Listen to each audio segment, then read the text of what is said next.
예, 서울중앙법원 형사 25부 재판 시작하도록 하겠습니다. 아이고, 자꾸 법정이 바뀌어가지고 죄송하다는 말씀부터 드리겠습니다. 예, 피고인들 들어오게 하시죠. 그 사이에 출석하신 검사님들 말씀 주실까요? 예, 특별검사부 김형수. 검사 유병국, 진종규, 오승환, 전종택, 정기훈 출석했습니다. 예, 알겠습니다.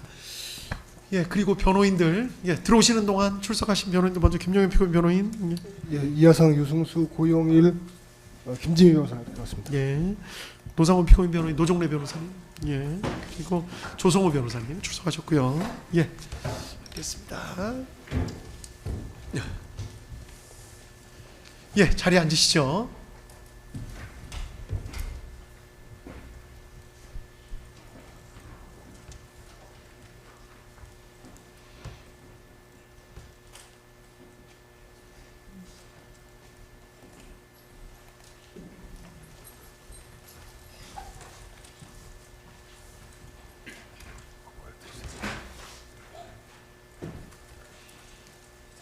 예, 착석하신 거 확인했습니다. 김영현 피고인 나오셨고, 그 다음에 노상원 피고인 나오셨고, 김영곤 피고인 나오셨고요. 지난 기일에 김영곤 피고인 측 불출석한 거 부분은 기일의 증거조사 신문에 대해서 증거 신청하시고 그분 증거 채택하는 걸로 합니다. 항상 말씀드리지만 해당 그 증인신문 조서에 진정성립되는 부분 있잖아요. 그거 다 동의하신 걸로 처리합니다. 말씀드렸지만. 예, 그렇게 하고 12월 10일자로 특검 쪽에서 의견서 내셨거든요. 19번. 변호인들 요거 반드시 확인하신 다음에 이제 법리적 쟁점 부분, 세 피고인 관련해서 법리적 쟁점은 어느 정도 좀 집약이 된 것 같아요. 검찰에서도 한 번에 쫙 정리해서 내신 것 같고, 변호인들 그동안의 주장이랑 이미 기존의 주장이 공방이 있었던 부분에 대해서도 다시 한번 핵심적인 부분을 언급을 하셨기 때문에 그 내용 확인해 보신 다음에 답변서나 또는 의견서 제출하실 거면 제출해 주시면 되겠습니다. 특검 의견서 중에 강조하고 싶으신 부분 있으시면 말씀 주시죠. 네, 의견서로 다 설명이 된 것으로 보입니다. 알겠습니다. 그렇게 하고, 예, 오늘 다른 일 없으면은 변론 분리해서 바로 증인신문 진행하려고 하는데 괜찮으세요? 예, 알겠습니다. 김영곤 피고인에 대해서 변론 분리해서 지금부터 증인으로 신문하도록 하겠습니다. 예, 김영곤 피고인 증인석으로 가서 앉으시죠.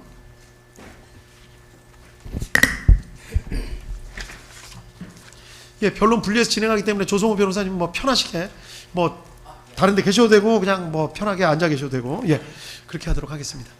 예, 김영곤 피고인 지금부터는 변론 분리해서 증인으로 신문합니다. 아시겠죠? 네. 예, 지금부터 녹음이 필요하다고 인정돼서 녹음 명하도록 하겠습니다. 말씀하실 때 마이크 가까이 대고 말씀해 주십시오. 아시겠죠? 네. 그리고 지금 피고인 신문이기 때문에 본인 사건이랑 관련된 내용, 본인이나 본인 가족이랑 관련된 형사 사건이랑 관련된 내용에 대해서는 증언을 거부할 수 있습니다. 네. 개별적인 질문에 대해서도 마찬가지입니다. 그래도 선서하고 증언하실 거죠? 네. 예, 알겠습니다. 선서하고 증언하시는데 만약 거짓말하시면 위증죄로 처벌받을 수 있습니다. 네. 위증이라는 거는 내가 경험하지 않았는데도 경험한 것처럼 얘기하거나 기억이 명확하지 않은데도 기억이 명확한 것처럼 얘기하는 것도 위증이 될 수 있습니다. 아시겠죠? 네. 그럼 잠깐 오른손 드시고 선서 부탁드리겠습니다.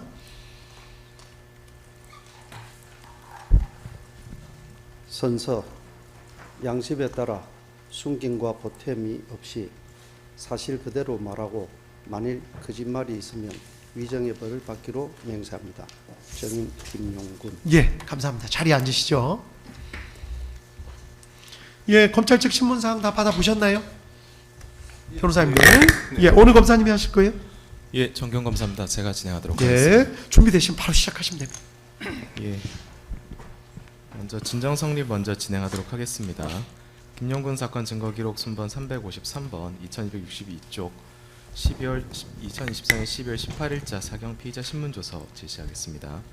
첫 번째, 혹시 지난 다른 사건에서 진행하셨던 것처럼 예. 피의자 신문 조서나 진술서 등에 대해서는 진정 성립. 계속 진정 성립 진행을 할지요? 일단은 하시는 게 나을 것 같아요. 그 사건은 별로 문제가 없는데 예. 또 막 하시니까. 진정 성립 부분 괜찮으세요? 변호인들. 저희는 하나마나 증거등이 없기 때문에 굳이 하실 필요 없다는 뜻이. 아, 그러세요? 그러면은 진정 성립 부분은 생략해도 괜찮을까요? 진정 성립 부분은 다 동의하시는 걸로. 동의가 아니라 증거 배제되기 때문에. 그러니까요. 예. 진정 성립 부분에 대해서 내용을 부인하는데 네. 진정 성립에 대해서는 동의하신다. 그래서 그 부분은 굳이 물어볼 필요 없다라고. 본인이 작성했다는 취지에서 그런 말씀. 본인이 작성하고 본인이 진술한 대로 쓰여 있는데 내용은 부인한다. 그런 취지신지. 그 지난번 다른 데서는 어떻게 진행하셨나요, 재판님? 그렇게요. 예. 하였습니까? 예, 예. 그러시죠? 그럼 한번 여쭤보시죠. 뭐. 그러니까 약간 좀 그렇게 예. 빨리 그냥 오히려 물어보는 게 빠를 것 같아요. 예. 죄송합니다. 정 검사님. 예, 네, 계속하시죠. 증거 순번 353번 2262쪽 2024년 10월 18일자 사경 피의자 신문조서 제시하겠습니다. 증인께서 경찰에 출석하셔서 진술하시고 마지막에 그 진술한 내용 확인하시고 서명 날인하셨던 게 맞습니까?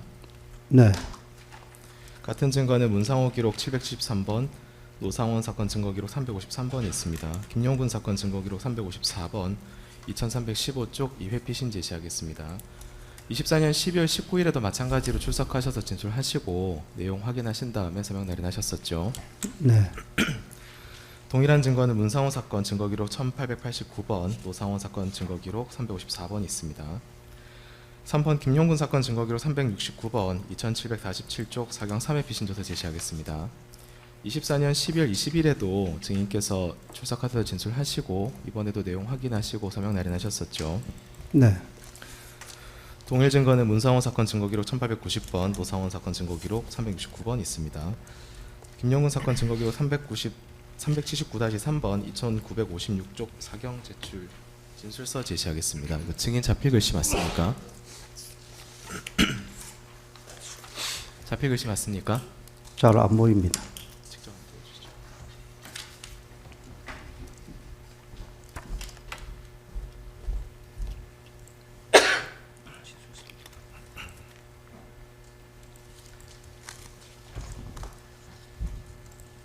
맞습니다. 예, 김용훈 사건 증거 기록 389번 3106쪽 24년 12월 22일 4회 피신입니다.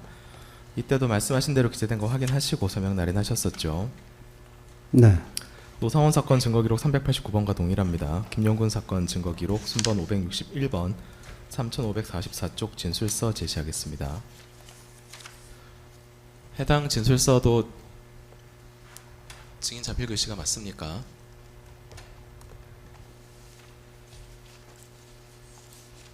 잘 안 보입니다.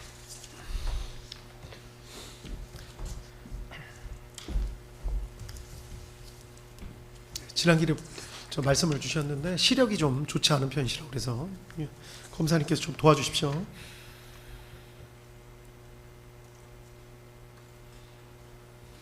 네, 맞습니다. 예, 노상원 사건 증거 기록 507번과 동일합니다. 김용군 사건 증거 기록 562번 3549쪽 사경 5회 피신 제시하겠습니다.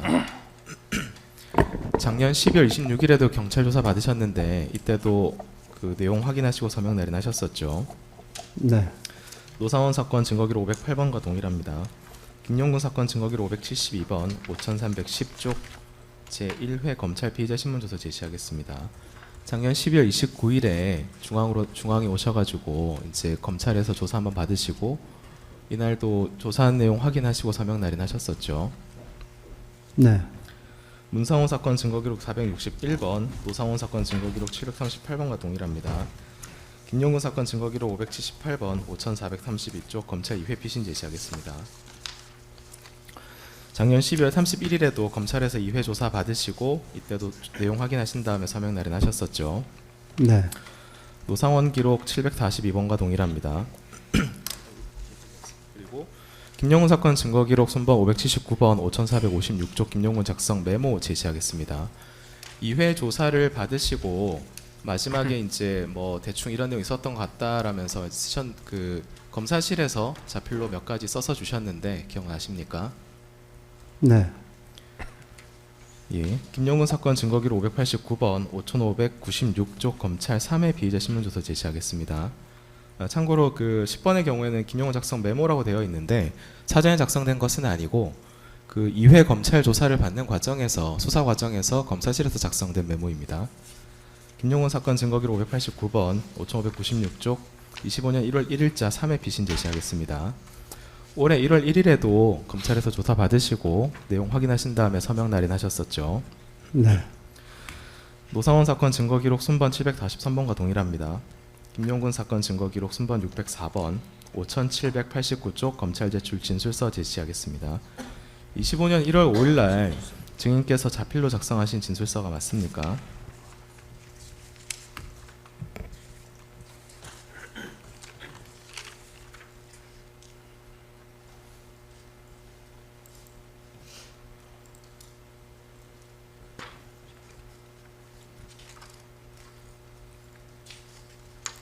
예, 제 필체가 맞습니다.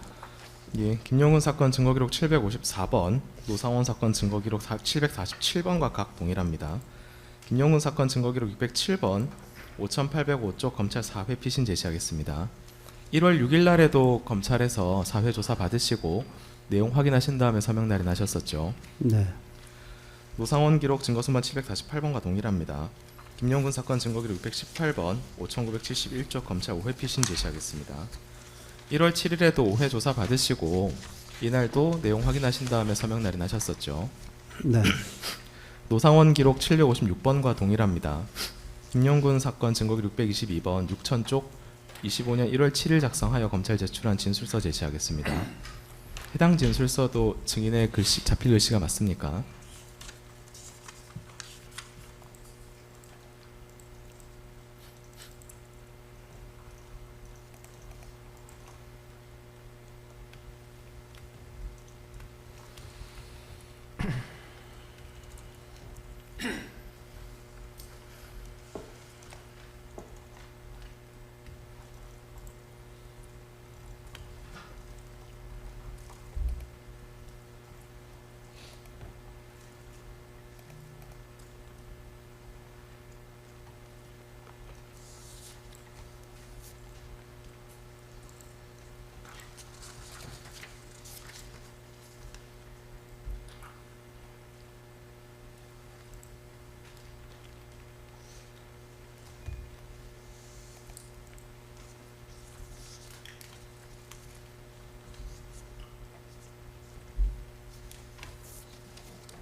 네.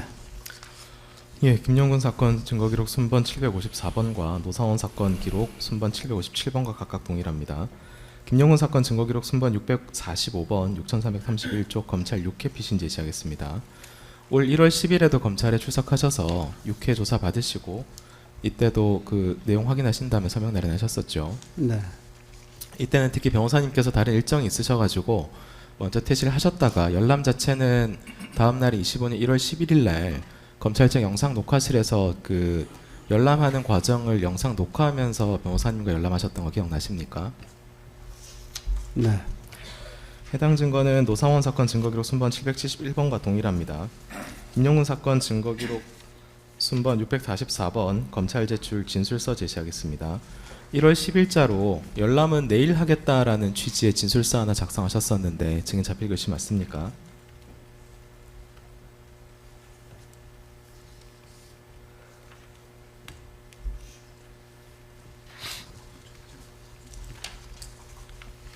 네.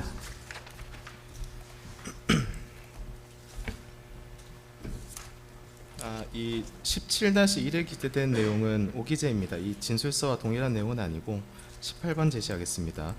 증거기록 순번 959번, 노상원 사건 증거기록 순번 959번 85쪽 네이버 회신 메일 저장 CD 내 김용군 자필 작성 메모 사진 파일 제시하겠습니다. 증인한테 보여주시죠.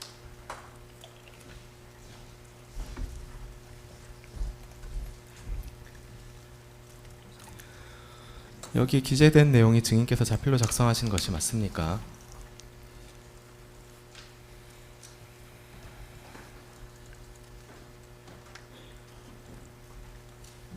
네.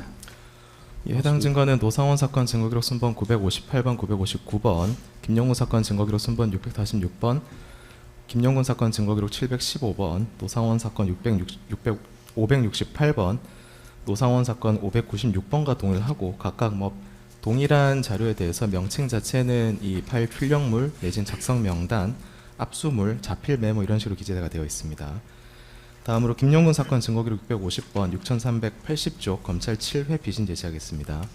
올해 1월 11일에도 검찰에 나오셔서 7회 조사 받으시고 말씀하신 대로 기재된 거 확인하신 다음에 서명 날인하셨던 거 맞습니까? 네, 변호사가 읽어주고 확인했습니다. 해당 증거는 노상원 사건 증거기록 순번 772번과 동일합니다. 다음으로 김용군 사건 증거기록 순번 744번 8437쪽 김용군 작성 문건 제시하겠습니다. 해당 문건 증인의 자필 글씨가 맞습니까?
네. 예. 해당 증거는 김용군 사건 증거기록 753번과 동일합니다. 다음으로 김용군 사건 증거기록 순번 616번 5955쪽 김용군 수첩 촬영 사진 제시하겠습니다. 증인 압수수색 과정에서 증인께서 사용하시던 수첩이 압수되었던 것 같고 그 수첩 내용을 촬영한 것으로 보이는데 증인께서 사용하시던 수첩 사진이 맞습니까?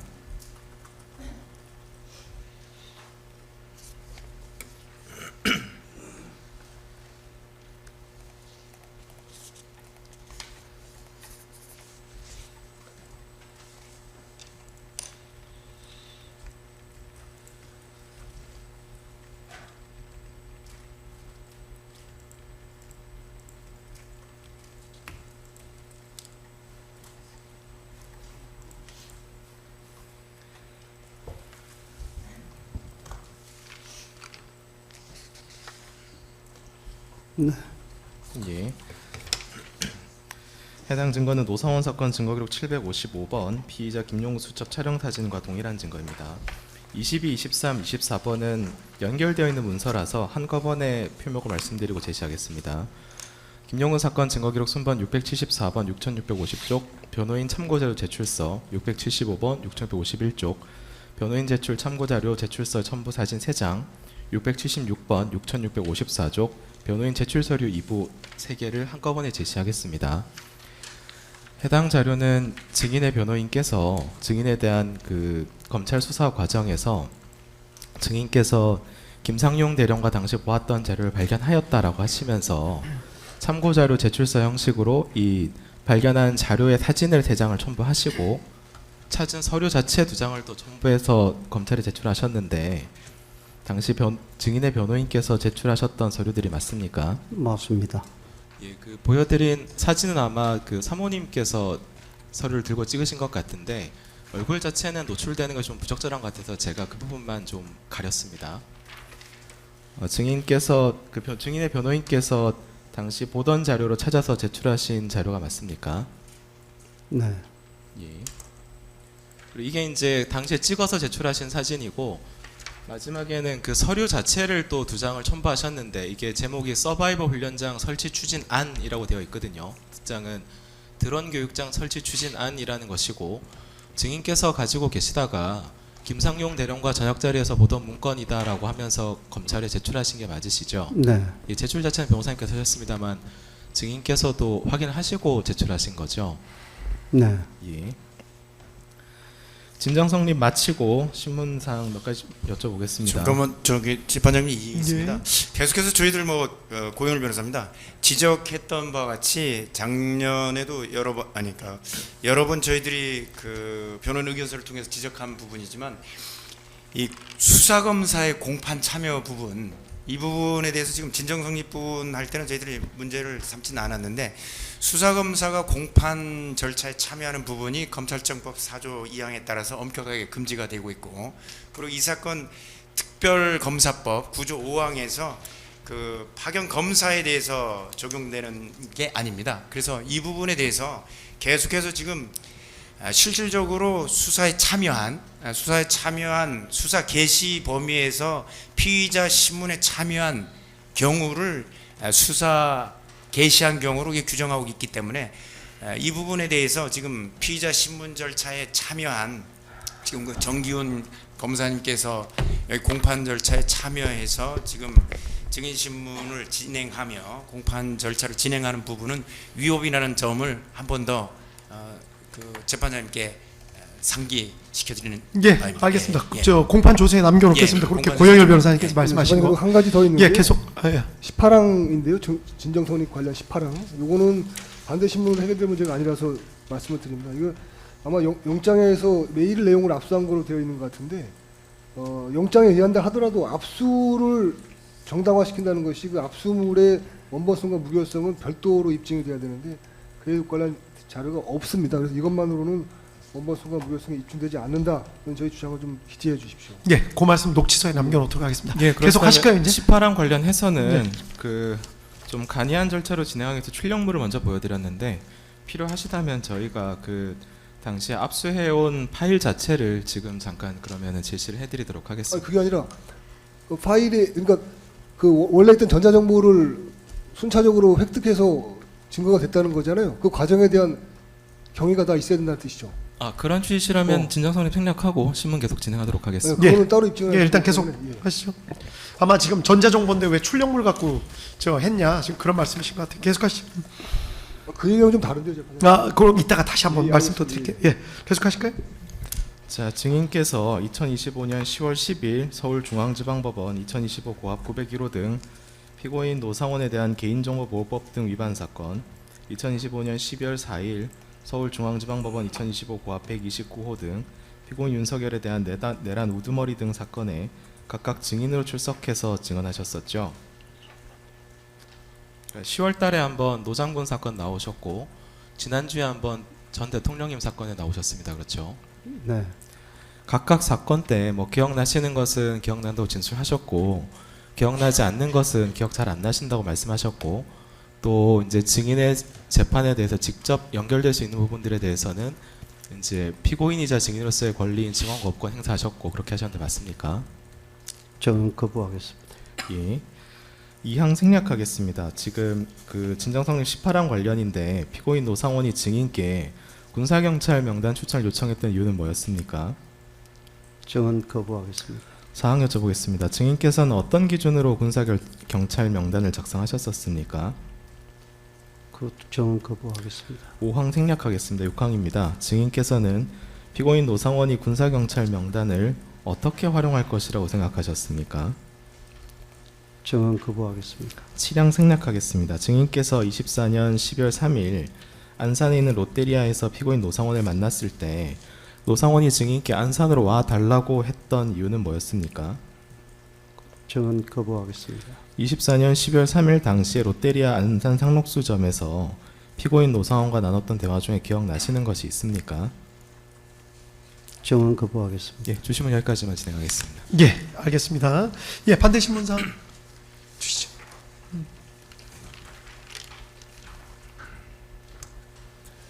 주신문에 대해서 몇 가지 간단하게 제가 여쭙고 하겠습니다. 예, 일단 배포하는 동안 말씀하십시오.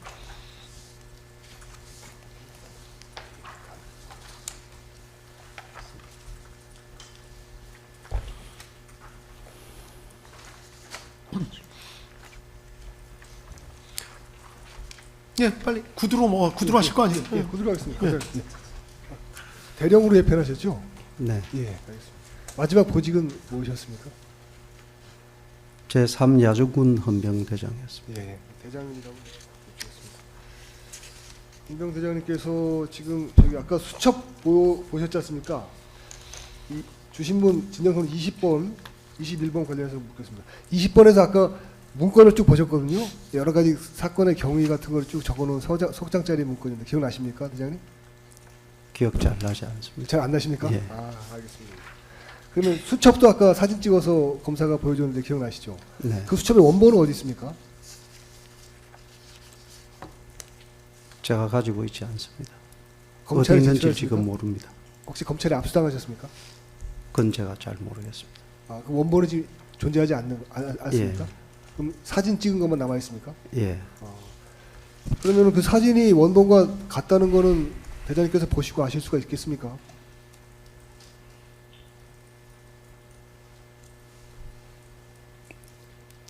그건 적은하지 않겠습니다. 증언하지 않으신다고? 예. 확인이 사실 어렵지 않습니까? 상식적으로. 원본은 없고 수첩을 찍은 사진만 남아 있는데 그 사진이 원본과 같다는 거는 대장님께서도 그 사진을 보고는 아실 수 없는 게 맞죠? 필체가 필체가 예. 좀 내용은 확인이 안 되죠. 내용은 제가 오래돼서 기억은 아실 수 잘 안 없군요. 났습니다. 예, 알겠습니다. 예, 여기까지 하겠습니다. 준비된 신문사항 1항 생략하겠습니다. 예, 유승수 변호사님. 예. 2항 여쭤보겠습니다. 그 대장님 혹시 시력 장애가 있으신가요? 네. 그리고 어느 정도 뭐 멀리 있는 건 잘 보인다거나 멀리 있는 게 안 보인다거나 뭐 이렇게 좀 증상에 대해서 좀 말씀하실 수가 있겠습니까? 왼쪽 눈은 좀 이렇게 타원형으로 피사체형으로 보이고 오른쪽은 시야가 위쪽으로 좀 이렇게 많이 시야가 이제 안 보인다고 해야 되나 그렇게 해서 글씨를 보려면 굉장히 좀 작은 글씨는 보기가 좀 어렵고 큰 형체는 좀 보일 수 있는 그 정도입니다. 그러면 헌병대장님께서 그 작성하시는 뭐 메모라든가 뭐 이런 것들에 대해서 사실은 그 직접 메모를 작성하시더라도 그 나중에 또 읽어보거나 하실 때는 좀 제대로 알아보실 수 있는 정도의 시력 상태이신가요? 스스로 작성하신 메모를 하더라도요. 그건 좀 답하기가 네. 어렵습니다. 그 수사 과정에서 2-1항입니다. 수사 과정에서 이제 CCTV 영상 뭐 캡처 파일 뭐 이런 거 제시받고 신문을 받으셨는데요. 이게 CCTV 사진이나 이런 것들이 잘 보이시던가요?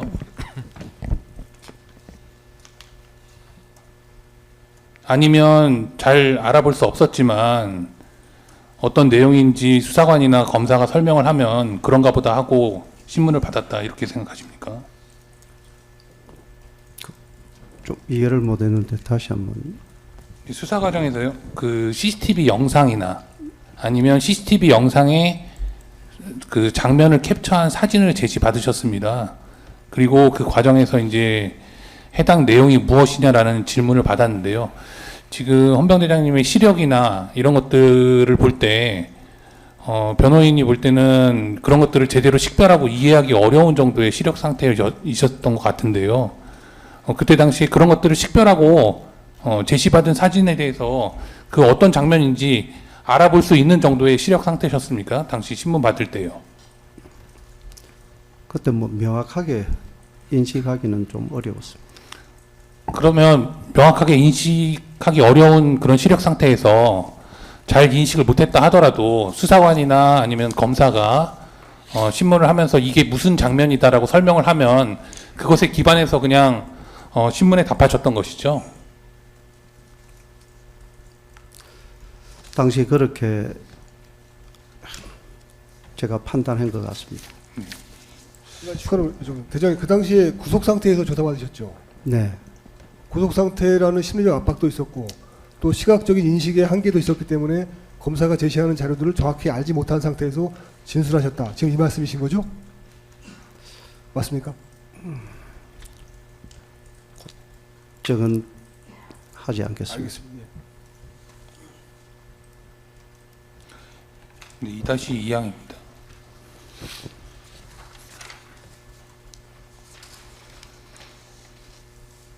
2-2항 노상원 전 사령관님 기록 순번 354번 피의자 신문 조서 2324면 제시하겠습니다.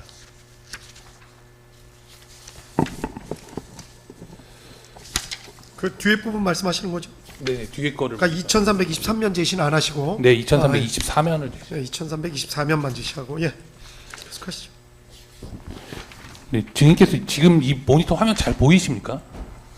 이렇게 보이시면 잘 안 보이시죠? 네. 네. 그러면 조금 읽어드리겠습니다. 12월 19일에 이제 조사를 받을 때요.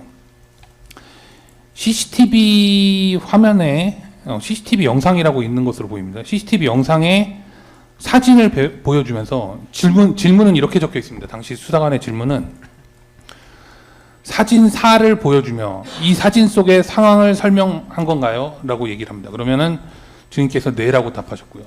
사진 5를 보여주면서 이 사진 속의 상황을 설명해 보세요. 라고 하면 이것도 방금 얘기한 것과 비슷한 상황이에요. 이 사진 속 상황을 보면 피의자가 무엇을 적고 있는 모습인데 무언가를 메모하였나요? 이런 식으로 질문합니다. 또 이어서 이제 질문의 내용은 사진 6을 보여주며 이렇게 됩니다. 결국에는 당시에 이제 그 CCTV 영상이라고 하는 것의 일부 장면들을 보여주면서 신문을 받으셨던 것으로 보이는데 맞습니까? 네. 당시 그 해당 사진 한 장 한 장만으로 볼 때는 실제 어떤 장면인지 기억하기 어렵지 않습니까? 지금은 뭐 기억나지 않습니다. 네.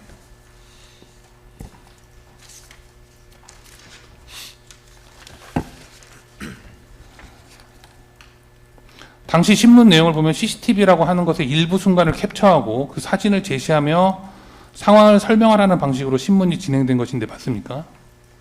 꼭 기억 잘 나지 않습니다.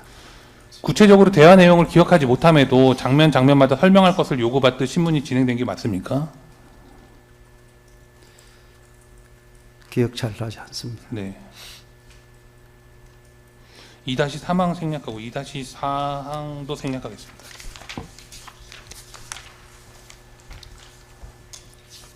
사망 질문하겠습니다. 노상원 전 사령관님 기록 순번 353번 12월 18일자 피의자 신문조서 2264면 제시하겠습니다.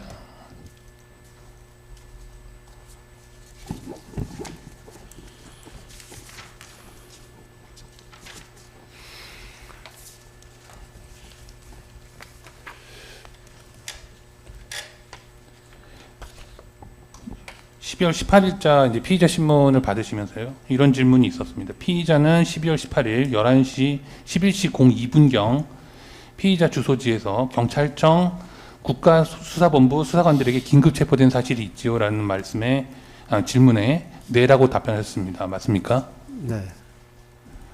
체포 당시에 체포의 사유가 무엇인지 변호인을 선임할 수 있고 변명의 기회가 있다는 등의 미란다 원칙을 고지받은 적이 있냐는 질문에 네라고 답변하시고 이어서 증인께서 그런데 서류상 체포의 사유를 한 번 더 고지받았으면 합니다. 이렇게 답하셨습니다. 기억나십니까? 기억 잘 나지 않습니다. 기억이 나지 않습니까? 예. 당시 긴급 체포될 당시에요. 그 헌병대장님께서 체포 당시의 체포 사유와 변호인 선임 권리, 변명의 기회가 있다는 등의 미란다 원칙을 고지받은 사실이 있으십니까? 네. 체포의 사유에 대해서 명확하게 고지받으셨나요? 그건 기억 잘 나지 않습니다. 당시에 체포 당할 당시에요. 영장 긴급 체포라는 말씀을 들었습니까? 그러면 네. 긴급 체포라는 말씀을 들었기 때문에 이야기를 들었기 때문에 영장 제시를 요청하지 않았나요? 그러면 보통 일반적으로 체포를 할 때는 당연히 체포 영장이 발부돼야 된다는 건 뭐 헌병대장님 잘 아실 거라고 생각하고요. 그런데 이제 그와 같은 영장 제시를 요구한 사실이 있습니까? 기억 잘 나지 않습니다. 3-2항입니다. 이와 같은 긴급 체포 당시 12월 18일 11시 02분에 이제 긴급 체포 당하셨는데요. 이러한 긴급 체포를 당하기 이전에 수사기관으로부터 출석을 요구받은 사실이 있으신가요? 없습니다. 없으세요? 네.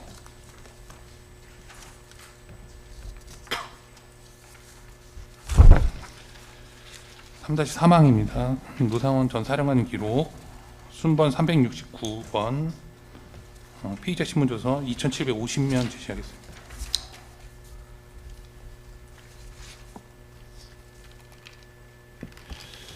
하나만 추가로 물어볼게요. 대장님 하나만 중간에 여쭤보겠습니다. 그 형사소송법에 의하면 긴급 체포는 사법 경찰관만 할 수 있게 돼 있고요. 그 밑에 사법 경찰리 그 경위 이하의 사법 경찰리는 긴급 체포권이 없습니다. 그 당시에 체포하러 온 자들의 계급을 확인하셨습니까? 지금 기억나지 않습니다. 뭐 설명은 했는데 그리고 원래 형사소송법상으로는 긴급 체포와 동시에 즉시에 체포서를 작성하도록 되어 있어서 보통 긴급 체포서를 사법경찰관 명의로 작성해서 제시하고 하는 게 통상이거든요. 제시 못 받으신 거 맞죠? 기억이 잘 나지 않습니다. 아까 조사해 보니까 긴급 체포서는 미리 작성되지 않았다라고 사경이 자인하고 있던데 그거 기억나지 않으십니까? 네, 지금 좀 오래돼서 기억이 잘 안 납니다. 그 대장님에 대한 긴급 체포가 절차 위반이라는 생각은 해보신 적 있습니까? 그때는 경황이 없어서 굉장히 강한 이렇게 질문을 했기 때문에 제가 그 생각할 그렇군요. 필요가 없었어요. 그 보통 사법경찰리는 긴급체포권이 없기 때문에 통상 긴급체포서를 경찰관 명의로 된 거를 소지하고 가서 제시하면서 체포권자가 사법경찰관이다라는 걸 제시하거든요. 그런 절차가 없었던 건 맞죠?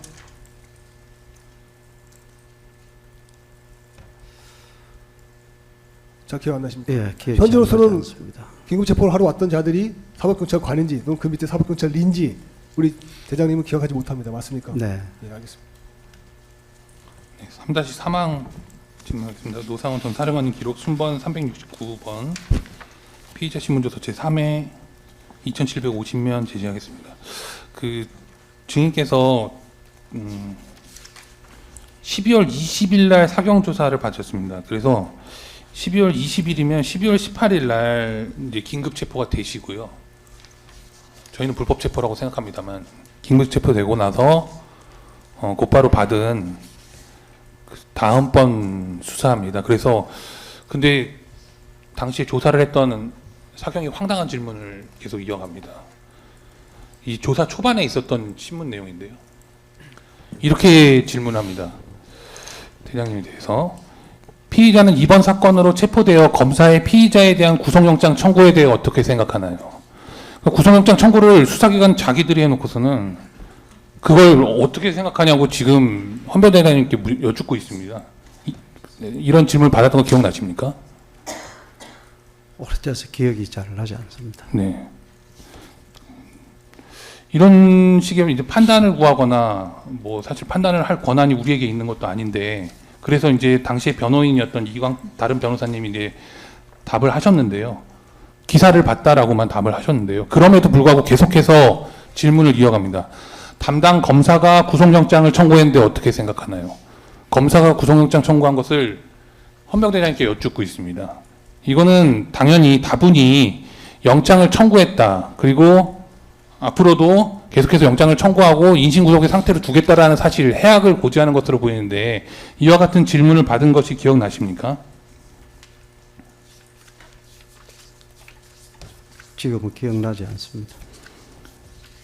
조금 전과 같은 질문에 대해서 증인께서는 황당한 질문이니까 구속 사유가 인정할 만하다고 생각되니까 수사관님이 신청하셨고 검사도 청구했겠죠라고 그래도 신사적으로 답변하신 것으로 보입니다. 기억나시나요? 기억 잘 나지 않습니다. 당시 수사관은 해악의 고지를 이어가고 공포심을 조장하기 위해서 계속해서 질문을 합니다. 이번 사건으로 김용현 국방부 장관에 이어 박한수 육군참모총장, 여인영 방첩사령관, 곽정근 특전사령관, 문상호 정보사령관, 이진우 수방사령관 등이 구속된 사실을 알고 있느냐? 라고 질문을 받았습니다. 이에 대해서 네라고 답변하셨는데 기억나시나요? 잘 나지 않습니다. 마지막으로 해악의 고지의 결론을 내리고 있습니다.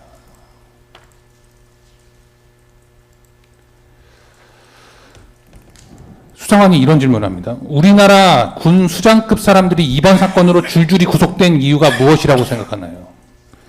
이 질문이 피의 사실하고 어떠한 관련이 있는지 뭐 변호인으로서는 오로지 이와 같은 질문은 당시에 구속이라는 인신 구속이라는 해악을 증인께 고지하기 위해서 이와 같은 질문을 한 것으로 보이는데 기억나십니까?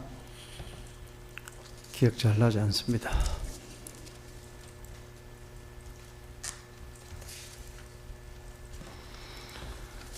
사항입니다. 12월 22일자 조사를 받으신 내용에 대해서 여쭙겠습니다. 노상원 전 사령관 기록 순번 389번 피의자 신문조서 제4회 3106면 제시하겠습니다.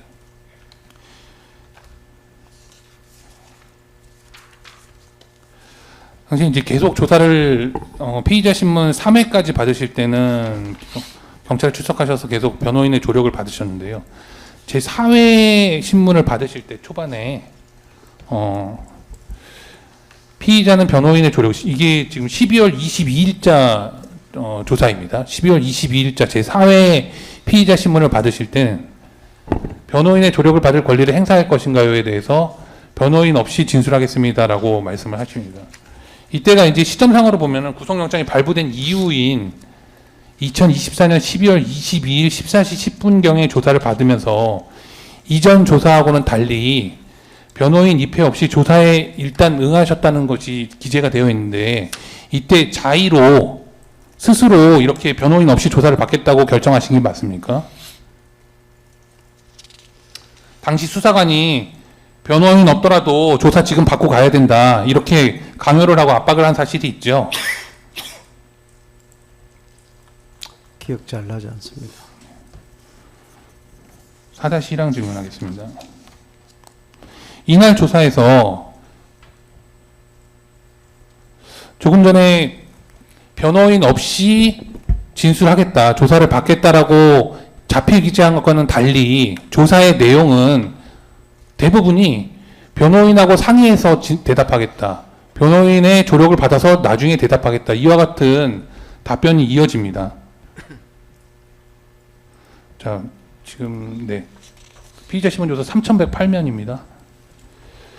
예를 들면은 이제 수사관이 이렇게 질문합니다. 피의자가 현재 기억나는 대로의 관점 내지 상황은 어땠는지 진술해 보세요라는 수사관의 질문에 대해서 변호사님이 그런 거는 자기하고 상의를 해서 조리 있게 해야 되지 않겠느냐, 즉 변호인의 조력을 받아서 진술해야 되지 않겠느냐라고 해서 사건 내용과 관련해서는 자기의 조력을 받아서 해라라고 그렇게 말씀하셨기 때문에 결과적으로 증인께서는 당시에 변호인의 조력을 받고 싶다라는 말씀을 계속해서 하신 것으로 보입니다. 맞습니까? 네. 조금 전에 제시한 내용처럼 증인께서는 이날의 이후의 조사 과정에서도 지속해서 변호인 조력하에서 진술하겠다고 했는데도, 그리고 또 변호인과 상의가 필요하다는 식으로 변호인의 조력을 갈구하였는데도 계속해서 불법 조사를 강행하였죠. 수사는 계속 그때 이어서 한 것 같습니다. 네. 3126면 제시하겠습니다. 마찬가지 질문입니다. 3126면의 수사관의 질문은 피의자는 이번 사건 혐의 사실에 전혀 연관성이 없다는 입장인가요? 라는 질문에 대해서 수사관님 이야기하시는 충분히 이해는 되는데 제가 지금 기억하는 것은 완벽한 기억이 안 돼서 제 기억하고 차이가 있어서 변호사 조력을 받아서 답변 드리겠습니다라고 말씀을 하셨습니다. 그런데도 불구하고 수사관은 변호인 조력 자체를 차단하기 위해서 이와 같은 질문을 합니다. 본인의 기억인데 변호사와 꼭 상의를 해야 하나요? 사실대로 말을 할 수 있지 않나요? 라고 마치 변호인의 조력을 받으면 허위 사실을 진술하는 것처럼 반헌법적인 질문을 하고 있습니다. 이에 대해서 제 기억이 완벽하지 않아서 상의하고 기억이 나면 전부 다 답변 드리겠습니다 라고 답변을 하셨습니다. 기억나십니까? 그런 취지로 답변한 것 같습니다. 이어서 또다시 그럼에도 불구하고 수사관 계속 질문을 이어가는데요. 피의자는, 그러니까 증인이시죠, 이번 사건 전후 과정 등 상세 내용을 듣는 질문에 기억이 없어 변호인의 조력을 받아서 기억나면 말하겠다고 답변하는 이유가 무엇인가요? 즉 변호인 조력권을 행사하는 이유가 무엇이냐, 변호인 조력권을 행사하지 않고 대답을 해라라는 강요로 보이는데 이와 같은 질문을 들으신 기억이 나십니까?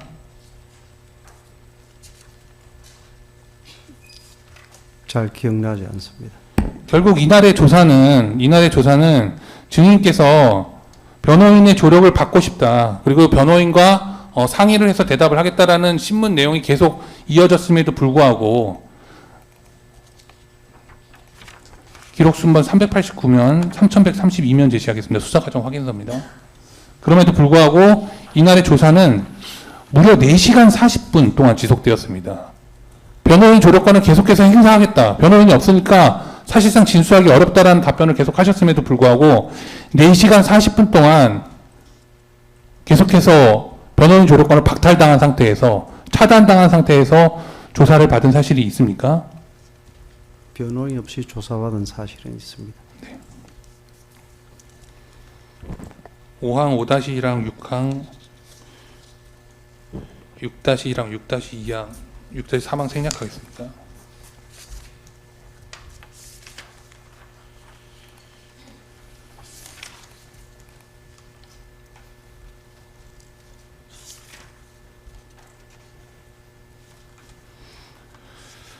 다 생략하고 10-2항 질문하겠습니다. 노상원 전 사령관님 기록 순번 756면 피의자 신문조서 5회입니다. 7302면 제시하겠습니다. 증인께서 조사를 받으면서 CCTV 영상의 캡처 사진을 제시받는 사진이 내용이 있었는데요. 기본적으로 CCTV는 대화의 내용이 녹음되지 않는다. 즉 음성이 녹음되지는 않는다라는 사실은 알고 계시죠? 네. 7302면 제시하겠습니다.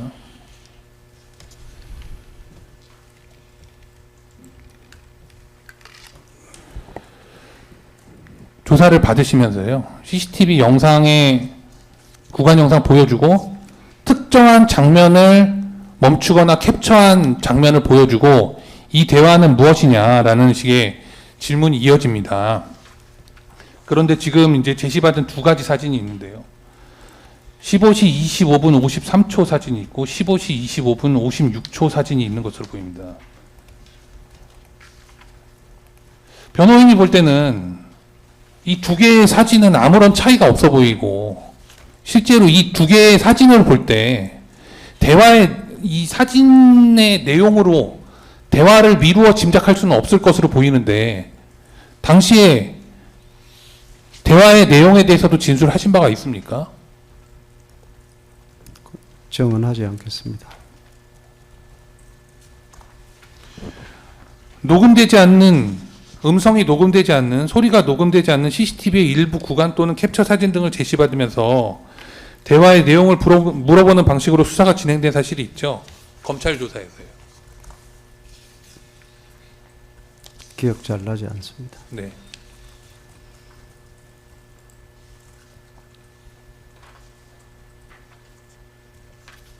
네, 마치도록 하겠습니다.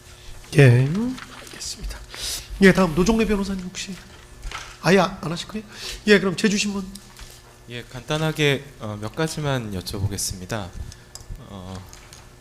주신문 때 제시하지 않았던 자료인데 자료 한 가지 제시하고자 하고 해당 자료는 그 증인으로 나오셨습니다만 증인께서 재판 받으신 사건에 있어서 증인께 그 유리한 양형 자료로 활용될 여지가 있는 자료로 보이고 다만 이게 그 증인의 개인적인 사유에 관한 것이기 때문에 제시할 때 변호사님들께서 양해해 주신다면 좀 증인만 볼 수 있도록 증인께서 먼저 보시고 증거 목록에 있는 예, 겁니까? 예, 증거 목록이 있습니다. 증인께서 먼저 순번 보시고 몇 번이죠?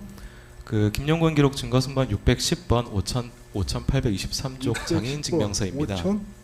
5823쪽 장애인 증명서입니다. 장애인 증명. 예, 증인의 장애인 증명서이기 때문에 증인께만 좀 제시하는 것을 변호인들께서 허용해 주시면 그렇게 하도록 이쪽 하겠습니다. 취지는 뭐죠 그러면? 취지는 제가 제시하고 말씀을 드리겠습니다.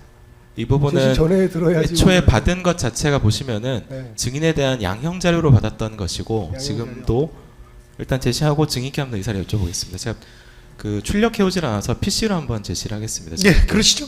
예. 예, 증거선고 610번 5823쪽 장애인 증명서입니다. 아까는 이용식 좀그 조금 전에 검사님 말씀에 대해서 저희가 좀 이의를 제기하면요. 예. 해당 내용이 이제 증인에게 유리한 양형 자료다 이런 식의 판단을 제시하면서 증인에게 어떠한 제시를 하겠다라고 말씀하시는 건 적절하지 않다라는 의견 드립니다. 아, 예, 알겠습니다. 공호 말씀도 녹취서에 남겨놓도록 하겠습니다. 예. 1월 3일 날 수사 중에 전화주셨습니다. 시각장애 있으시다는 분에서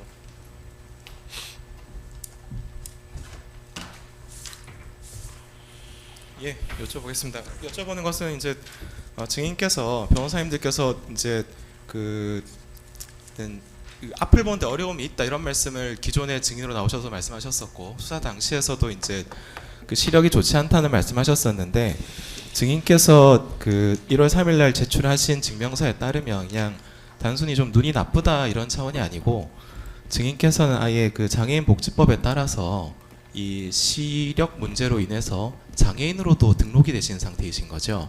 네. 예, 그 부분 현출시키고자 해서 자료를 제시했었습니다. 예. 다른 뭐 달리 제주시면 여기까지만 하도록 하겠습니다. 알겠습니다. 예, 재반대 신문하실 거 있어요? 없습니다. 없으세요? 알겠습니다. 예. 아유 저기 차분하게 말씀해 주셔서 크게 도움이 많이 됐습니다.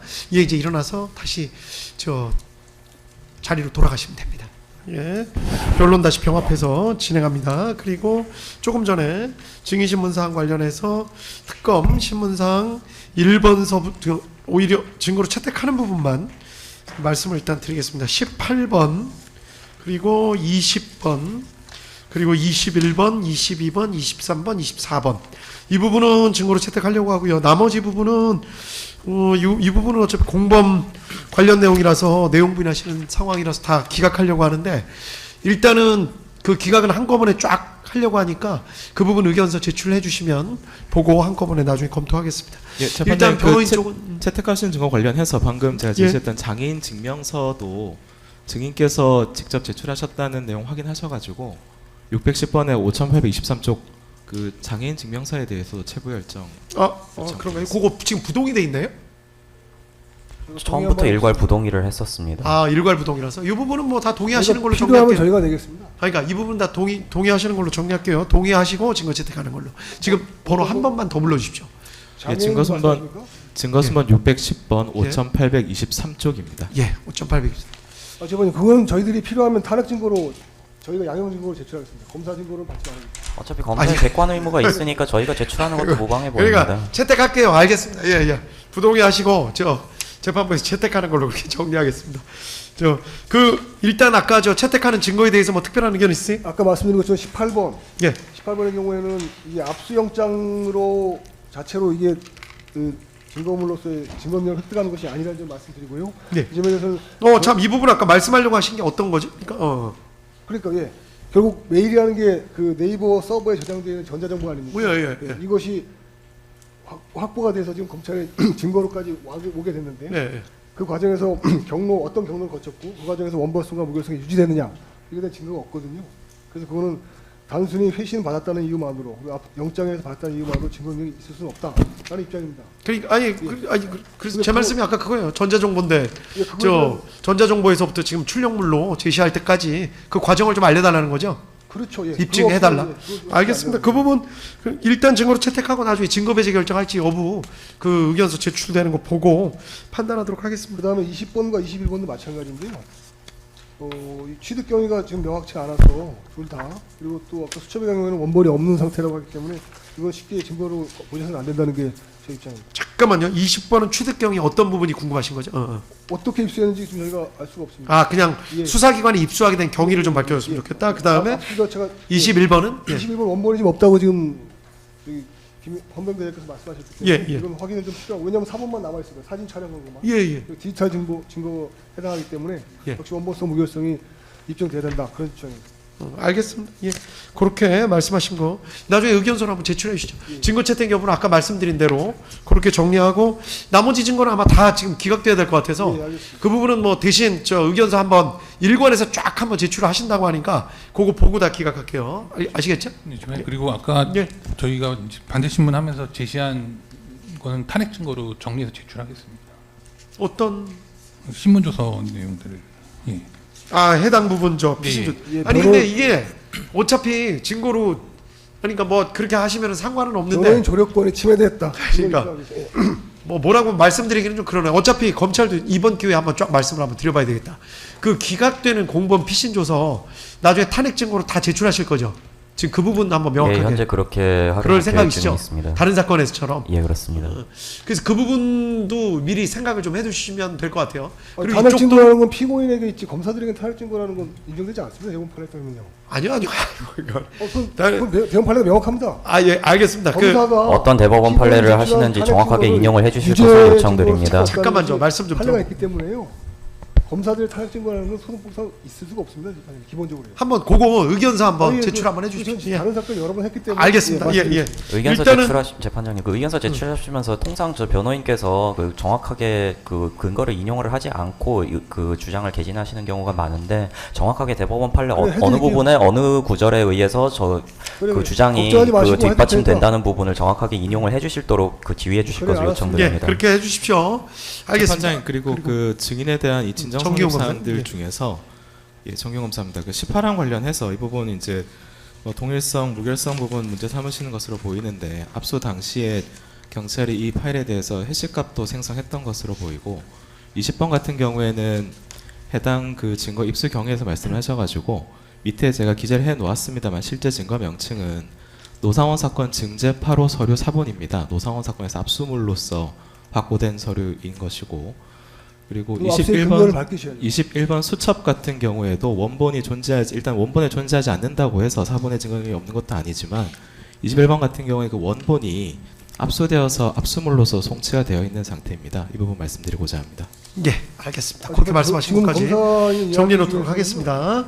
그리고 제가 한 가지 좀 반박을 좀 하겠습니다. 예, 그 조금 전에 말씀하신 건 다 이제 공판 조서에다가 기재해 놓으시면 됩니다. 그 제일 중요한 문제인데 증인신문 다음이 노상원 저 피고인 증인신문으로 진행하면 되는데 지금 일단 할 수 있는 데까지 할까요? 아닙니다. 지금 11시부터 저희 변론해 주기로 하셔가지고 그럴까요, 그러면? 오후부터 하시는 게 맞습니다. 그러니까 그게 좋으세요? 예. 그러니까 변론, 예, 저희도 동의하고 변론 알겠습니다. 진행하고 2시부터 바로 노상원 증인 예, 그건 좋습니다. 그 알겠습니다. 진행하는 지난 기일에 것으로 그렇게 하자고 진행할- 말씀을 네. 드렸기 때문에 그렇게 하도록 하겠습니다. 그러면 여기까지. 재판님 근데요. 아까 그 검사가 18번에 대해서 예. 타경이 해시값을 확보했다고 했는데요. 예, 보인다고 그랬거든요. 해시값을 확보한 것으로 보인다. 보이는 예. 것으로는 안 돼요. 검사는 엄격한 증명의 책임이 있기 때문에 예, 그건 다시 증거를 제출해야 됩니다. 그렇지 않으면 증거 배제하시는 게 맞고요. 그 다음에 아까 말씀드린 것처럼 20번 문서의 경우에는 압수물이라고 했는데 그 압수가 어떤 경우인지 설명을 해야 됩니다. 이미 제출하면 과연 영장주의를 잠탈한 위법한 압수가 아닌지 이거에 대해서 저희들이 또 의견을 내야 되기 때문에 그에 대한 자료를 제출하시는 게 맞습니다. 알겠습니다. 예, 그렇게 서로 저 의견서나 자료들 제출해 주십시오. 예, 한 가지만 더 말씀드리면 말씀하신 것들 다 증거로 제출되어 있습니다. 알겠습니다. 대표님 예. 그리고 아까 전에 말씀하신 예. 그러니까 이제 그 저희가 탄핵 증거로 이제 정리해서 제출하겠다고 말씀을 드렸는데요. 그래서 그건 나중에 저 근데 이제 받으면 되죠.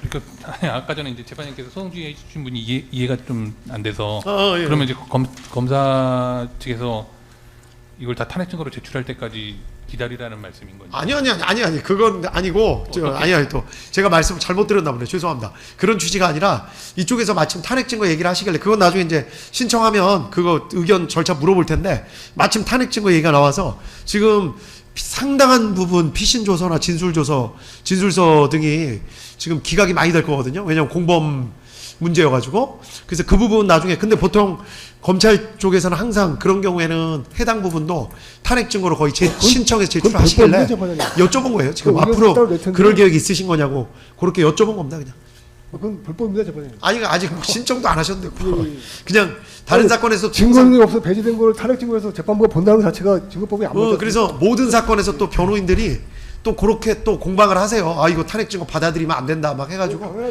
공방하시니까 그거 한번 여쭤본 겁니다. 왜냐하면 이 사건 같은 경우는 지금 공범들이 워낙 많아서 그 부분이 나중에 문제가 될 것 같아서 미리 말씀드린 겁니다. 예. 네, 그리고 그분 한 말씀만 드리면 아유 이제 정리할까요? 10초면 됩니다. 예, 아니 그러니까 예. 빨리 이제 변론하시게 하려고 그런 건데. 예. 예, 저도 예, 그래서 증심을 유성수 좀 일찍 변호사, 마무리를 한 건데요. 예. 그 지금 피의자 신문조서 같은 경우에는 적어도 이제 피고인의 지위 피의자였던 이제 피고인이 내용 부인하거나 부동의하는 경우에는 곧바로 증거를 기각하게 되어 있고요. 그렇다고 하면 그 취지는 사실은 탄핵 증거로도 사용할 수 없다라는 당연한 취지거든요. 그건 탄핵 저희 증거는 의견은 그렇습니다. 그 부분 말씀드립니다. 예, 알겠습니다. 예. 재판장님 그 오상원 부분 검사 나중에 의견 쓰죠. 저도 딱 10초만 말씀드리겠습니다. 오 검사님. 이 변호사님께서 탄핵 증거로 사용하는 게 불법이라고 말씀하셨는데 간단히만 찾아봐도 대법원 판례를 보면 검사가 사법경찰관리가 작성한 피의자 신문조서를 제출했을 때 내용 부인하더라도 저희가 그걸 그 피고인의 법정 진술을 탄핵하는 반대 증거로 사용할 수 있다는 판례가 바로 나옵니다.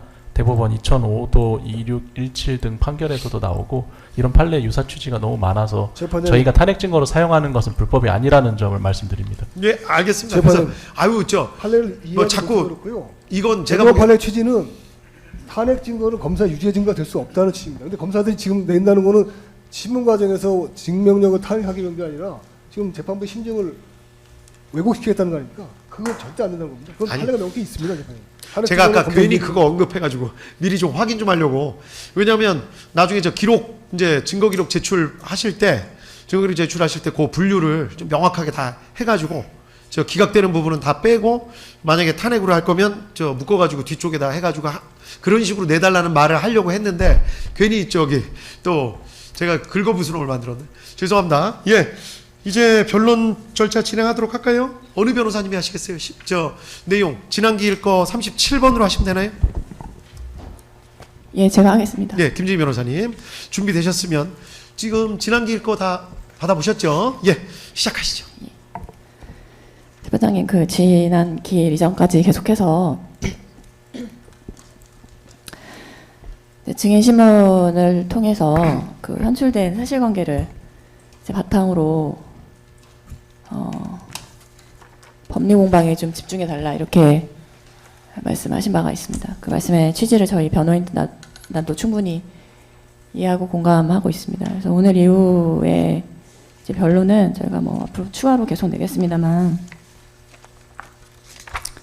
그 지금까지 그 현출된 증언들 그리고 저희가 제출한 탄핵 증거들 기타 뭐 여러 가지 사정들을 종합해서 사실관계를 토대로 또 그 이후에 적용될 법리 그리고 결론을 중심으로 변론을 집중해서 하려고 합니다. 다만 그에 앞서서 저희가 그 변론권 보장이라는 형사재판의 가장 기본적인 원칙에 대해 다시 한번 환기하는 말씀을 드립니다. 사실 그 이제 재판이라는 것은 뭐 공판 중심주의 원칙에 따라서 진행되는 것이 마땅하고 무엇보다 뭐 수사를 종료한 굳이 이제 뭐 당사자 중에서 하나를 고르자면 수사를 종료해서 기소한 검찰이 아니라 방어를 해야 되는 그 기소를 당한 측 그러니까 변호인들의 시간이라고 봅니다. 그래서 충분한 변론권 보장이 되어야 이 변론 절차가 종결된 이후에도 재판부께서 충분히 심리하실 수 있도록 자료가 현출되는 것이고요. 저희가 이 말씀을 드리는 이유는 그동안 말씀을 드렸지만은 저희가 뭐 그 상당히 많은 분량의 의견서를 또 변론 요지서를 제출했습니다. 근데 변호 의견서 같은 경우는 주로 이제 법리에 관한 변호인들의 의견을 정리해서 제출한 것이고 오늘 이제 진술하는 의견서는 37번째 의견서입니다. 다만 변론 요지서 같은 경우는 그 전에 있었던 공판기일에서 증언들 그리고 그에 대한 이제 변호인들의 그 핵심 주장들을 정리해서 제출한 것이라는 것을 아마 이제 알고 계실 것입니다. 근데 지난 2주 전쯤 이제 기일에 저희가 이제 변론 요지서 낭독하는 과정에서 특검 쪽에서 이제 말을 끊고 길다 뭐 요지만 말하라 이런 식의 이제 개입이 있었던 것으로 확인이 됐습니다. 그래서 뭐 특검 이제 주관적 평가를 재판장님께서는 충분히 이제 듣고 계시는데 특검 쪽이 길다 짧다 이런 이야기를 이제 주관적 평가를 이제 사유를 제시하면서 변론 제지하는 것은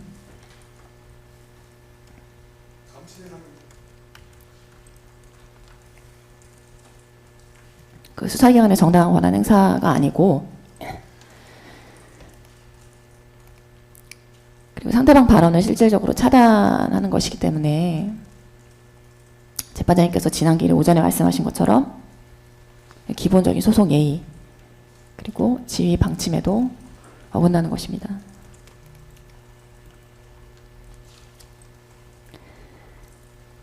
저희가 지난 기일에 처음으로 좀 길게 말씀을 드렸습니다. 그 전에도 저희가 그 변호인 의견서 기준으로는 36번까지, 그리고 변론 요지서 기준으로는 27번까지 제출했는데, 사실 짧게는 뭐 1분 안 되는 시간, 길게는 저희가 5분을 넘긴 적이 없는데요. 그렇게 말씀드리면서 저희가 좀 우려가 됐던 거는, 물론 그 심의하시는 공간에 가셔서 충분히 읽어보실 것이라고 저희가 기대를 하고 있습니다만, 작성한 변호인의 구두 변론으로 충분히 말씀을 드리고 나서 이제 보시는 것과 그냥 저희 제출했으니까 읽어봐 주십시오라고 그 상태에서 보시는 것은 엄연한 차이가 있고, 또 공판 중심주의에 따라서 변호인들의 변론권은 충분히 보장되어야 될 필요가 있습니다. 저희가 길게 지난번에 말씀드린 이유는 100페이지짜리를 사실 이게 작성한 사람의 설명이 없이 어떻게 이거를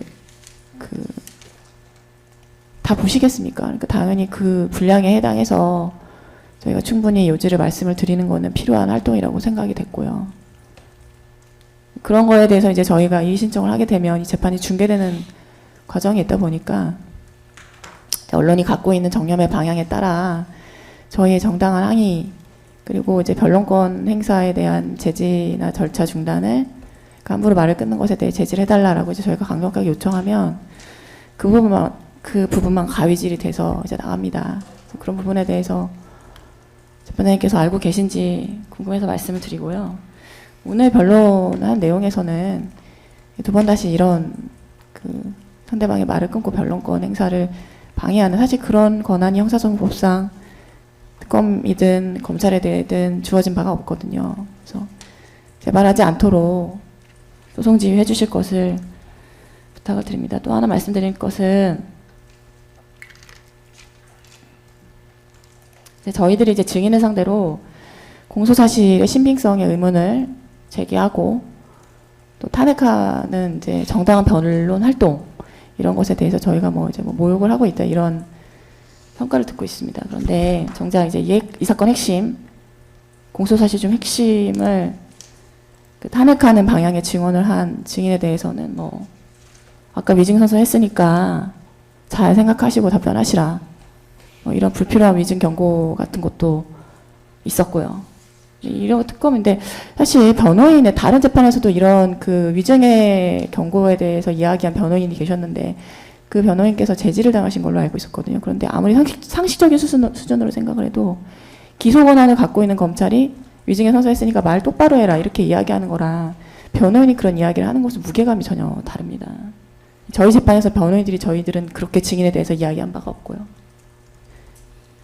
그래서 공소사실에 부합하는 증인에 대해서는 저희가 탄핵하는 발언을 했을 때 왜 증인을 모욕하냐 이런 식의 평가가 있었고, 또 공소사실 탄핵에 부합하는 증언을 한 증인에게는 위증 선서한 거 똑바로 기억하고 말 똑바로 하시라 이런 말이 오고 간 것은 사실 그 검찰이 갖고 있는 객관 의무에 위반되는 것이다 이렇게 생각합니다.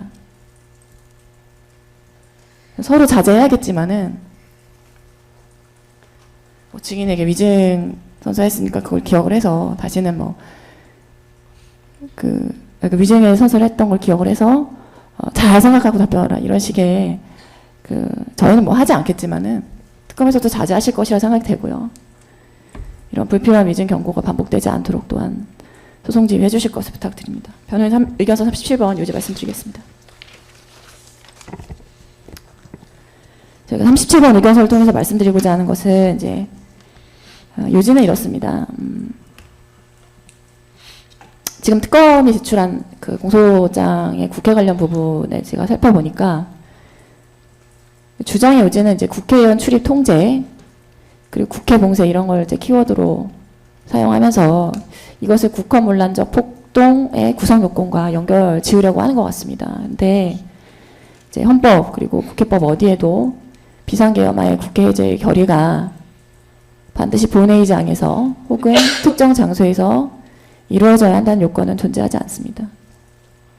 그래서 국회는 제적 과반수의 결의만으로 계엄 해제 요구를 할 수 있는 것이고 국회에게 주어진 권한이고요. 이 권한이 행사된 데 있어서 뭐 다른 행정부나 뭐 사법부에 의해서 방해된 사실이 전혀 없습니다. 그리고 그 결의는 반드시 본회의장이라는 특정 공간에서만 효력이 발생하는 것은 아닙니다. 장소적 요건이 없다는 것은 그 이제 출입 통제나 동선의 제한에 있었다는 이제 특검의 주장이 계엄 해제 결의의 실질적 가능성을 저해했다. 이 주장과 직접적으로 연결되거나 입증될 수 없다는 점을 말하는 것입니다. 그것에 대해서 기재한 의견서이고요. 1페이지 로마자 1번 이 사건 쟁점에 대해서 말씀을 드리겠습니다. 내란이라는 거 사건 자체가 그 두 가지의 목적을 요구합니다. 하나는 국토 참절, 그리고 다른 하나는 국헌문란인데 이 사건에서는 국토 일부를 장악한 사실도 없고 공소사실이 그것에 관해서 이야기하고 있지도 않기 때문에 결국에는 내란에 해당하는가라는 것의 이제 쟁점은 국헌문란에 한정이 되는 것이고, 국헌문란은 결국 이제 헌법기관의 기능을 무력화시켰는지 여부로 귀결이 됩니다. 결국 그렇다면은 이제 김영희 장관님께 그 국헌문란의 목적, 국가기관 중에서도 국회의 기능을 마비시키려고 하는 목적이 과연 인정될 수 있겠는가가 이제 주된 쟁점이라고 할 것입니다. 저희가 지금까지 지속적으로 주장해 왔지만은 사실 군이 국회에 진입하였다는 사정만으로는 이제 기능 마비, 뭐 의사 진행의 뭐 방해, 혹은 기관 자체의 무력화 이런 게 입증이 될 수가 없습니다. 잘 아실 것입니다. 뭐 언론에서는 뭐 계엄군이 국회에 들어갔기 때문에 그 자체로 뭐 내란이다 이런 프레임을 만들고 있지만 이 법정에서는 전혀 통하지 않는 주장이고요.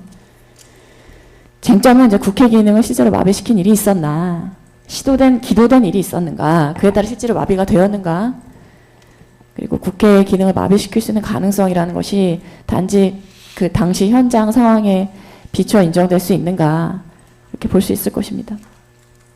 법리 적용에 앞서서 사실관계를 정리를 저희가 8꼭지로 했습니다. 그래서 이것은 아라비아 숫자 순으로 간단하게 제목만 말씀드리겠습니다. 국회 기능이 단 한순간도 마비된 사실이 없다는 점, 그리고 국회에는 평시에도 경비 경찰이 상주하므로 경비 목적의 경력이 추가 투입됐다는 사실 자체만으로는 이제 국헌문란 목적에 따른 폭동행위를 인정할 수 없다는 점. 세 번째로는 국회의원 체포 지시나 시도 사실 자체가 없었다는 것이 현장 투입 군인들의 일치된 증언으로 확인된 점. 네 번째로는 국회 봉쇄는 불가능하다는 것이 오랜 기간 동안 경비 업무에 종사한 경찰청 그리고 서울청의 경비 간부들의 일치된 증언으로 확인된 점.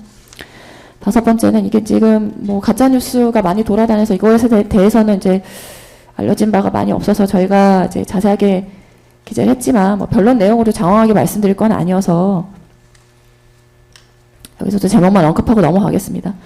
벽면 분전반의 차단기를 일시적으로 내리는 행위로는 의사 기능의 마비는커녕 의사당 전체의 단전이 불가능합니다. 일시적 정전으로 보아야겠습니다. 그래서 이것들은 이제 전기설비 구조상 명백하다는 사실, 그리고 국회와 같은 국가기관이 다층적 전기설비 계층 구조를 갖고 있기 때문에 벽면 분전환 같이 일반인들이 접근할 수 있는 차단기가 일시적으로 내려갔다.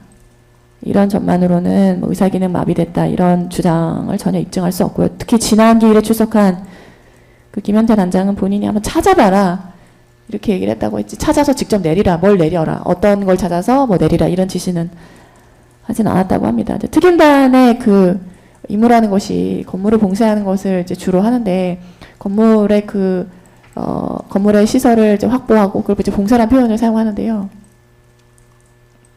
시설을 확보하고 그다음에 출입을 통제하고 이런 과정 가운데 당연히 전기 설비를 이용하는 작전이 포함이 되어 있습니다. CQB 안에 이제 포함이 되어 있는데요. 그렇다면 이제 특임단들이 전기 설비 구조에 대해서 모를 리가 없거든요.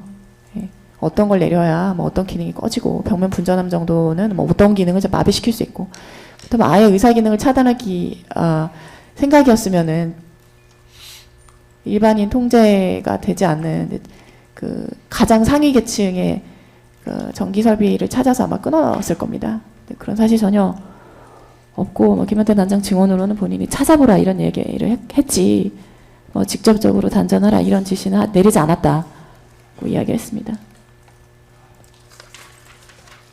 그런 부분에 대해서 제가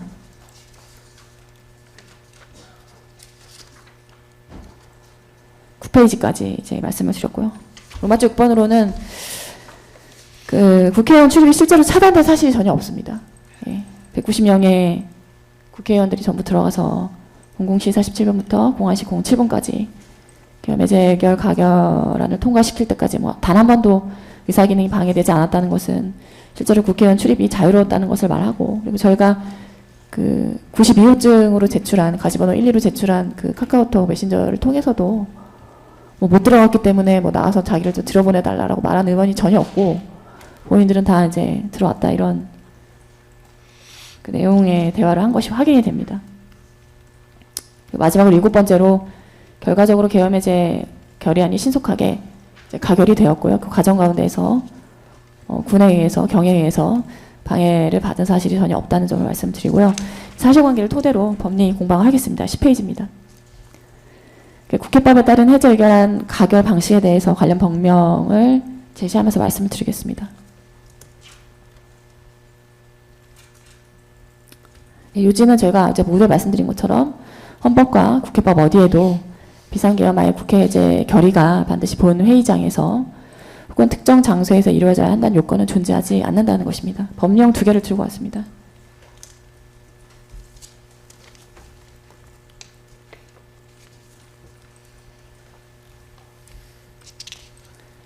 이제 그 계엄해제에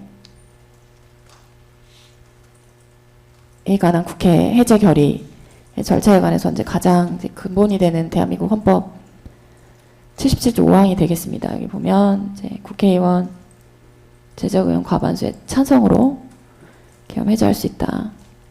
요구한 때에는 대통령의 이를 해제하여야 한다 이렇게 되어 있습니다. 여기에 보시면 그 의결 정족수에 대해 의사 정족수도 아니고요. 의결 정족수에 대해서만 이제 제가 되어 있습니다. 그래서 이 과반수의 찬성이라는 것이 반드시 본 회의장에서 이루어져야 된다. 이런 해석은 이제 헌법상으로는 불가능합니다. 하위법인 국회법을 보겠습니다.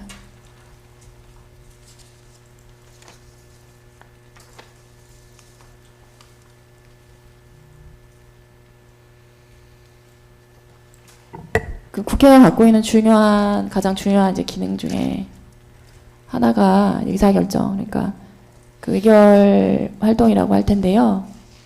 관련되어 있는 조항은 국회법 54조, 73조, 그리고 이게 이제 방역법이 시행이 되면서 이제 추가가 된 것인데 73조의 2, 그리고 96조, 97조 정도 됩니다. 저희 변론 후에 이거 참고 자료로 제출하겠습니다. 그래서 보면 뭐 의사정족수나 의결정족수 관련해서 다른 규정이 더 있는지 모르겠습니다만 이제 저희가 찾은 법령은 이렇고요. 여기에도 보면은 그 계엄 해제를 위한 그 의결의 장소가 본회의장에서만 되어야 된다거나 뭐 반드시 본회의장에서 어떤 그 절차를 거쳐야 된다거나 이런 것들은 없습니다.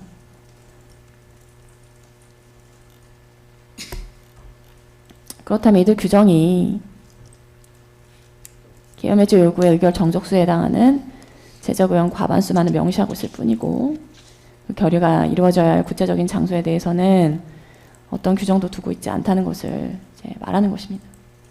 제가 조금 전에 방역법 관련해서 73조 2가 신설된 여기 있었다 이제 말씀을 드렸는데요.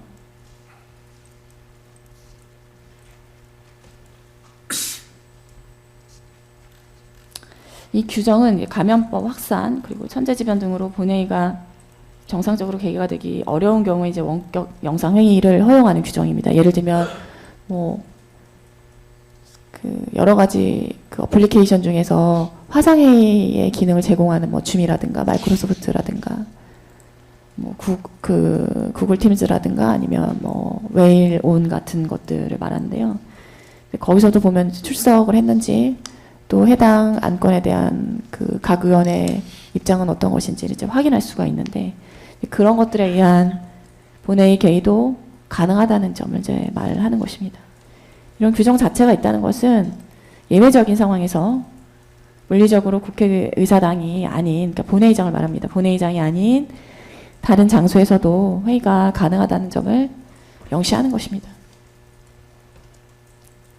이러한 입법이 있는 것은 국회의 의사결정에 있어서 이제 장소보다는 실질적인 의사 형성의 과정이 적법한지 이런 것이 훨씬 중요하다.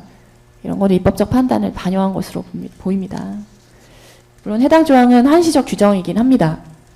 네, 한시적 규정이긴 하지만 이 조항의 제정이 있었다는 사실 자체로부터 일부 국회의원들이 원격 영상이나 화상 회의로도 의사 정족수를 채워서 계엄해제 결의안을 가결시킬 수 있었다는 점을 알고 있었다고 볼 수 있고요. 만약 장소적 제한이 없다는 사실을 몰랐다면은 그것 자체로 국회의원으로서 국회법 숙지가 미숙하여 의정활동의 자격과 소양이 부족했음을 보여주는 것입니다. 자격과 소양이 부족한 국회의원들이 본회의장 안에서만 가결이 가능하다 설령 믿었다 하더라도 그리고 그와 같은 잘못된 믿음에 근거해서 월담을 하는 언론 보여주기식 행동을 했다고 해서 그것이 곧 대통령님과 장관님을 비롯한 국무위원들에 대해 국헌문란의 목적이 있었다. 국회 의사기능 마비 시도가 있었다. 이런 점을 인정할 만한 증거가 될 수는 없다는 점을 말씀을 드립니다. 다음으로 국회 의사결정의 본질적 요건에 대해서 말씀드리겠습니다. 아시는 바와 같이 의사정족수는 제적의 5분의 1 이상의 출석을 요구합니다. 개의의 요건이 되겠습니다.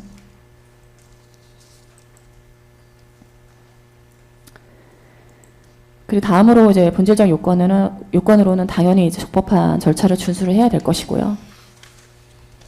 모든 과정이 투명하게 공개가 되어야 되기 때문에 속기록을 남기도록 되어 있습니다. 그래서 결국 이제 본질적 요소를 따져 본다면은 의사정족수, 적법한 절차의 준수, 그다음에 회의의 공개성 및 이렇게 기록을 남기는 것 이렇게 되겠습니다. 그래서 가장 중요한 점은 이제 국회의원들이 자유롭게 의사를 표명하고 또 표결에 참여할 수 있는 환경이 보장되는가 여기에 있는 것이지 장소적 요건은 본질적 요소가 아닙니다. 뭐 당연히 본회의장에서 하는 것이 보편적이고 뭐 그게 일반적인 것이기는 합니다만 반드시 본회의장에서 해야 되는 것은 아니라는 점을 거듭 말씀드립니다. 그래서 따라서 이제 실제로 국회의사당 내부로 들어가는 것이 뭐 불가능했다거나 이런 진입이 저지된 사실 자체도 없지만 만약 그런 일이 있었다 이렇게 가정해서 상상해 본다 하더라도 뭐 국회의원들이 당사를 비롯해서 제3의 장소에 모여서 계엄해제 결의안을 가결시키고 뭐 모든 과정을 유튜브로 송출하거나 아니면 뭐 그 줌 미팅이나 이런 다른 뭐 구글 팀스나 이런 원격 화상 회의를 통해서 통과시키고 그 기록을 남기는 방식을 통해서 서면 기록을 대체할 수가 있는 것입니다. 그래서 계엄해제 결의는 국회의사당 외의 장소에서 가능하고 국회의사당에서 모이는 방식, 물리적으로 모이는 방식이 아닌 온라인상의 문집으로도 충분히 가능하고 실제로 2024년 12월 4일 당시 국회의원들은 다른 장소에서도 계엄해제 결의를 할 수 있었다는 점 고려해 주시기 바랍니다.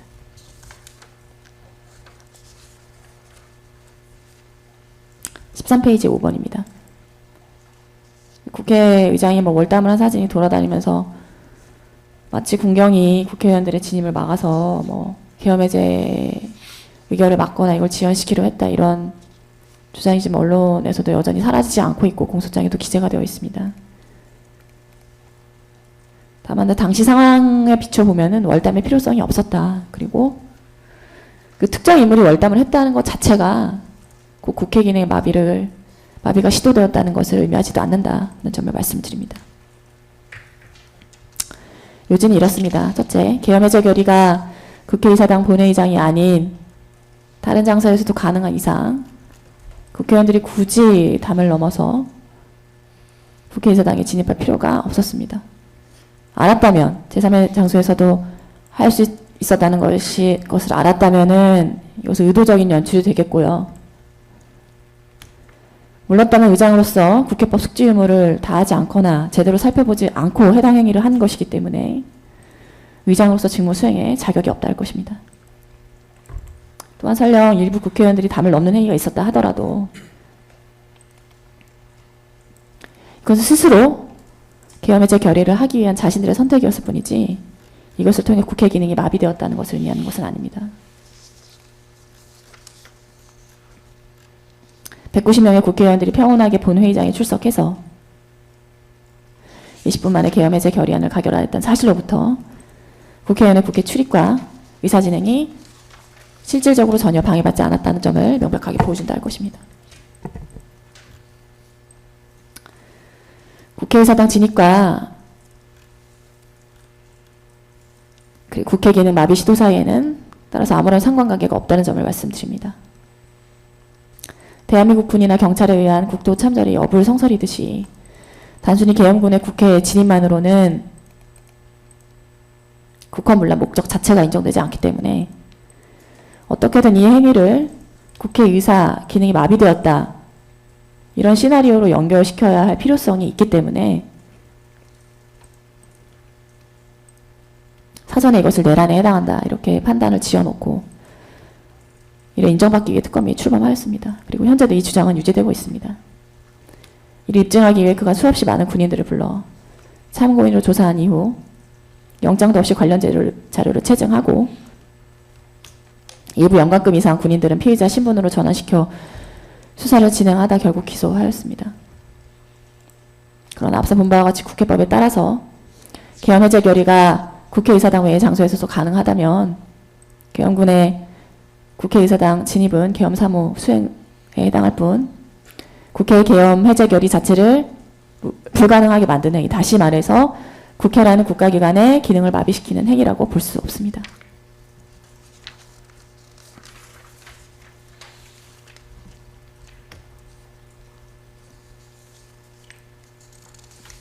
(15페이지) 맞자 4번입니다. 대통령님의 계엄선포 권한 행사가 탄핵 이유가 되고 또 형사처벌의 이유가 된다면은 차라리 해당 계엄법을 폐지하는 것이 타당할 것입니다. 어떤 권한이나 기본권의 행사가 위헌이나 위법이라면 그 권한 자체를 삭제하는 것이 맞는 것이지 그 버젓이 적법하게 현행하는 법령상의 권한을 행사했다고 해서 처벌하는 나라는 지구상에 단 한 곳도 없습니다. 또한 아시는 바와 같이 세계적으로 계엄제도가 없는 나라는 없습니다. 계엄제도가 없는 나라는 정상적인 나라라고 보기가 어렵습니다. 계엄선포권은 대통령의 중요한 의사결정권 중 하나에 해당합니다. 예로 미국은 70여 차례나 계엄을 발의했고 의회에서 평온하게 해제 결의를 했습니다. 그리고 이를 이유로 대통령이 탄핵을 당하거나 내란죄 등으로 처벌받은 사례가 없습니다. 다시 말씀드립니다. 대통령에게는 계엄선포 권한이 인정되고 국회는 이를 해제하는 내용의 의안을 가결할 권한이 있습니다. 각 기관이 각자에게 부여된 권한을 행사하는 것일 뿐입니다.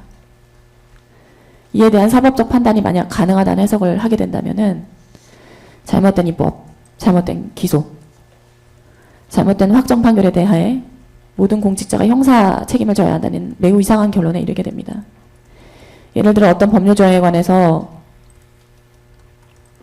헌재가 위헌법률 심판 결정을 내렸다 가정할 경우 해당 법안을 발의한 국회의원이 어떤 형사재판에서 무죄 판결을 내려줄 경우에는 수사 및 공판검사가 무죄의 재심 판결이 내려질 경우에는 재심 대상 판결을 내린 법관이 전부 형사 소추돼서 형사 책임을 져야 된다는 독재국가 원리가 정당화됩니다. 지금 특검이 하는 것은 윤석열 대통령님에 대해서만 그리고 장관님에 대해서만 그와 같은 독재국가 원리가 적용되어야 한다고 주장하는 것과 다르지 않습니다. 이것이야말로 현존하는 권력을 찬탈하고 헌법기관인 대통령과 행정부의 기능을 마비시키려는 것으로 입법부의 내란 행위에 해당한다 할 것입니다.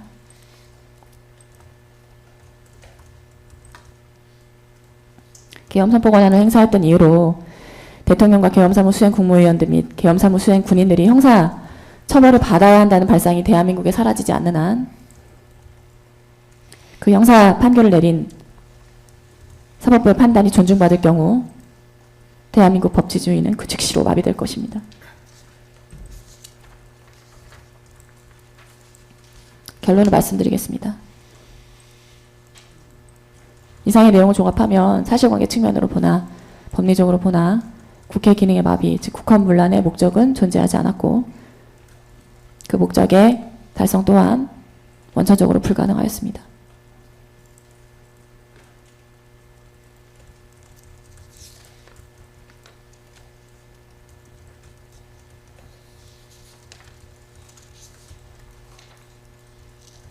계엄해제 결의가 국회의사당 본회의장이 아닌 다른 장소에서도 유효하게 이루어질 수 있다는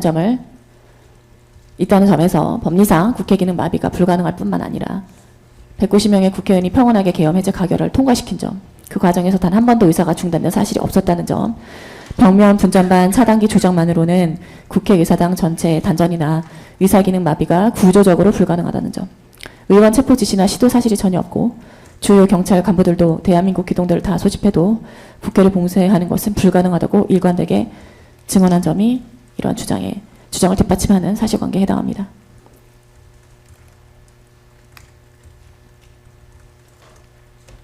검찰은 원시적으로 불가능한 일을 두고 김영현 장관님을 기소했고 특검은 현재까지 이 기소를 적법하다고 주장하며 유지하고 있습니다.